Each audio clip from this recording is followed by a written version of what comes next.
দিন দিন আমরা এত অধঃপতনের দিকে যাচ্ছি সেটা আর বলার অপেক্ষা রাখে না।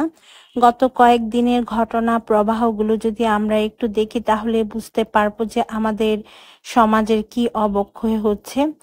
মাগুরায় যে ঘটনাটা ঘটেছে ৮ বছরের শিশু মেয়েটার সাথে, বিশ্বাস করেন এই নিউজটা দেখার পর আমার ইচ্ছা করছিল এই জানোয়ারগুলোকে ধরে নিয়ে এসে মেরেই ফেলি। মানে কি বলবো, এদের লালসার কাছে একটা ৮ বছরের বাচ্চা মেয়েও রেহাই পায়নি। কোন জায়গায় আমরা দাঁড়িয়ে আছি চিন্তা করতে পারেন? এদের মতো অনেক জানোয়ার আমাদের আশেপাশে আছে, আমাদের চারপাশে ছড়িয়ে আছে।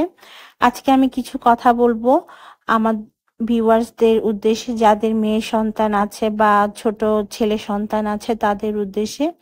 আমাদের মধ্যে অনেকেই আছে যারা বাবা মা দুইজনই জব করেন, আমরা হয়তো হেল্পিং হ্যান্ড খালার কাছে রেখে যাই কিংবা অন্য কারোর কাছে ছেলে মেয়েদেরকে রেখে যাই। তবে আপনারা যখনই এভাবে রেখে যাবেন তখনই নিজে ডিসাইড করে নিবেন যে ওদের কাছে আপনার সন্তান কতটা নিরাপদ। আমি অনেক জায়গায় দেখেছি বাবা মা অফিসে চলে যাওয়ার পর হেল্পিং হ্যান্ড খালা বাচ্চাদেরকে প্রচুর পরিমাণে মারধর করে, ছোট ছোট ছেলে মেয়েদেরকে খুবই মারধর করে। তো বাবা মা হিসেবে আপনার সন্তানের নিরাপত্তা দেওয়া আপনার দায়িত্ব। তো আপনার উচিত আপনার সন্তানের 100% নিরাপত্তা দেয়া। সেই হিসেবে কিন্তু আমাদের কাজগুলো করতে হবে। আজকাল এমন একটা যুগে আমরা দাঁড়িয়ে আছি, এখানে কাউকে বিশ্বাস করার উপায় নাই। চাচা মামা খালা যাই বলেন না কেন কাউকে বিশ্বাস করা যাবে না। স্পেশালি মেয়ে বাচ্চাদের ক্ষেত্রে খুবই সাবধানতা অবলম্বন করতে হবে। আমরা অনেকেই আছি পাশের বাসায় বাচ্চা রেখে চলে যায়, মেয়ে বাচ্চা, যে একটু শপিং এ গেলাম বা ও কোথাও গেলাম, আমার নিজের মেয়েটাকে আমি পাশের বাসায় রেখে গেলাম। এই কাজগুলো এখন থেকে করা বিরত থাকেন, কারণ কখন কি হয়ে যায় বলা যায় না, কার মনে কি চলে সেটা বলা যায় না। কোচিং এ বাচ্চা রেখে আসছেন, বাচ্চা কোচিং এ একা আছে কিনা সেটা খেয়াল করবেন, কিংবা লিফটে একা যাওয়া আসা করছে কিনা এটাও খেয়াল করবেন। কিছু কিছু জিনিস আছে খুবই সাবধানতার সাথে অবলম্বন করতে হবে আমাদের। তাছাড়া আর কিছুই এখন আর করার নাই, কারণ যদি কোনো অঘটন ঘটে যায় সেটার জন্য আপনার পরিবারই সাফার করবে, আপনার সন্তান সাফার করবে, বাইরের মানুষ কিন্তু করবে না। তাই ছেলে মেয়ের ব্যাপারে একদম উদাসীন হবেন না, যথেষ্ট সচেতন হতে হবে আমাদেরকে। আমার যদিও মেয়ে নাই, তারপরেও আমার 2টা ছেলে আছে আলহামদুলিল্লাহ। আমি আমার ছেলেদের ব্যাপারে খুবই সচেতন থাকার চেষ্টা করি। এমন কারোর কাছে আমি ওদেরকে রেখে যাই না যাদের কাছে থাকলে ওরা বিপদগ্রস্ত হবে আর কি। আমি আসলে সন্তানদের ব্যাপারে কাউকে বিলিভ করি না, এটা সত্যি কথা। যার কারণে আমি খুব একটা কারোর কাছে রেখে যায় না আমার ছেলেদেরকে। শুধু যে মেয়েরাই রেপড বা হয় তা কিন্তু না, অনেক ক্ষেত্রে ছেলেরাও কিন্তু রেপের শিকার হয়। তাই ছেলেদেরকে ছেলে বলে অবহেলা কিন্তু করা যাবে না। সন্তানদের কথাগুলো মনোযোগ সহকারে আমাদের শুনতে হবে। বাবা মার অবশ্যই ছেলে মেয়ের কথা মনোযোগ সহকারে শুনতে হবে, সেটা ছেলে হোক বা মেয়ে হোক। আর আপনারা আপনাদের সন্তানদেরকে গুড টাচ ব্যাড টাচ এগুলো শিখাবেন ছোট থেকে, তাহলে ওরা বুঝতে পারবে কোনটা গুড টাচ কোনটা ব্যাড টাচ। আর সবসময় বাচ্চাদের সাথে এমন ভাবে মিশবেন যেন ওরা সবকিছু আপনার কাছে শেয়ার করে, কোনো কিছুই না লুকায়। ভয় দেখিয়ে বা মারধর করে আসলে কিছুই বাচ্চাদের কাছ থেকে আদায় করা যায় না। আপনি যা আদায় করতে পারবেন সেটা ফ্রেন্ডলি ওদের সাথে মিশে আদায় করতে হবে। আগেকার দিনের প্যারেন্টিং তো আর এখন নাই, এখনকার প্যারেন্টিংটা চেঞ্জ হয়ে গিয়েছে। তো আমাদের উচিত সেরকম ভাবেই নিজেকে তৈরি করা বাবা মা হিসেবে, আর সেরকম ভাবেই বাচ্চাদের সাথে নিজেকে মিশতে হবে আর কি। আমি ট্রাই করি আমার ছেলেদের সাথে অ্যাজ এ ফ্রেন্ড হয়ে থাকতে, এবং ওরা আমাকে সবকিছু শেয়ার করে।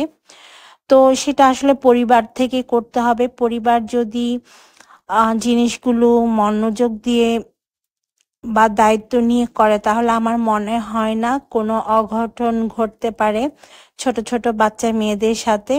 আর অবশ্যই আপনার সন্তানদের কথা মনোযোগ দিয়ে শুনেন।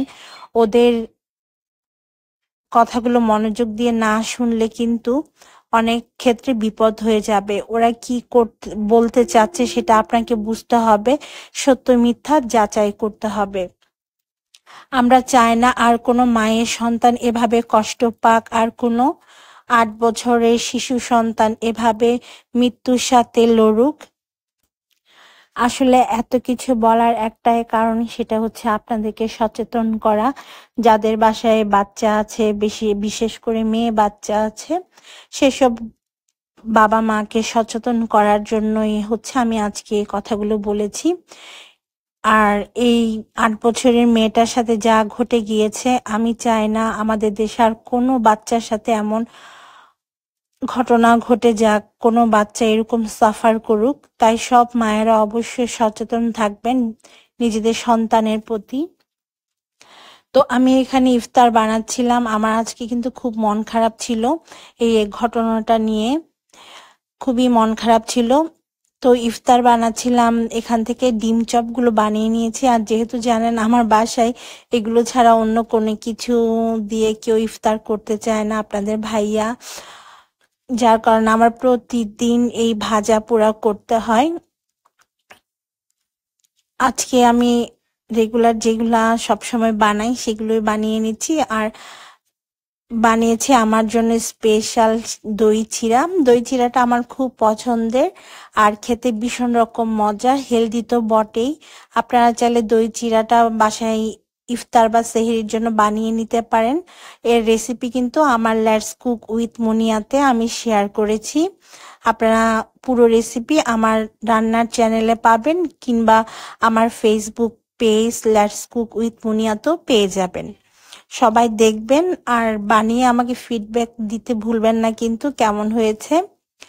তো আমি এখান থেকে পেঁয়াজগুলো ভেজে নিয়েছি। আলহামদুলিল্লাহ আমার সব ইফতার আজকে একটু তাড়াতাড়ি তৈরি করা হয়ে গিয়েছে। হাতে এখনো 15 মিনিটের মতো টাইম বাকি আছে। টেবিলটাকে সাজিয়ে নিচ্ছি এখন আমি। আজকে ইফতারিতে বেগুনি, আলুর চপ, ডিম, ছোলা, মানে ডিম চপ, আলুর চপ না, সরি।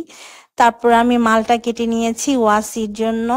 ও আবার মালটাটা খেতে পছন্দ করে, যেহেতু ছোলা পেঁয়াজ যেগুলো কোনো কিছুই খায় না, তাই ওর জন্য আলাদা কিছু আমার বানাতে হয়। সেই সাথে এখানে তরমুজ কেটে নিয়েছি। ইফতারিতে এগুলো খাওয়ার চেষ্টা করবেন।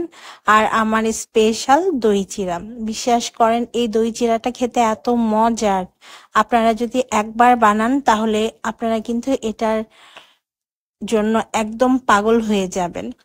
তো আমি সম্পূর্ণ টেবিলটা সাজিয়ে নিয়েছি। একটু পরেই হচ্ছে আমাদের ইফতার টাইম শুরু হবে। আর পরিবারের সবার সাথে ইফতার করতে কিন্তু অনেক ভালো লাগে আমার কাছে। সকল ক্লান্তি কিন্তু এক নিমিষে দূর হয়ে যায় যখন সবাই একসাথে বসে ইফতার করি। দেখতে দেখতে রোজা প্রায় 7টার মতো হয়ে গিয়েছে। আজকে তো 8 রোজায় আমি ভয়েস ওভার করছি। তো সবাই ভালো থাকবেন, সুস্থ থাকবেন, দোয়া করি এটা। আজকের মতো তাহলে আমি বিদায় নিচ্ছি। আল্লাহ হাফেজ।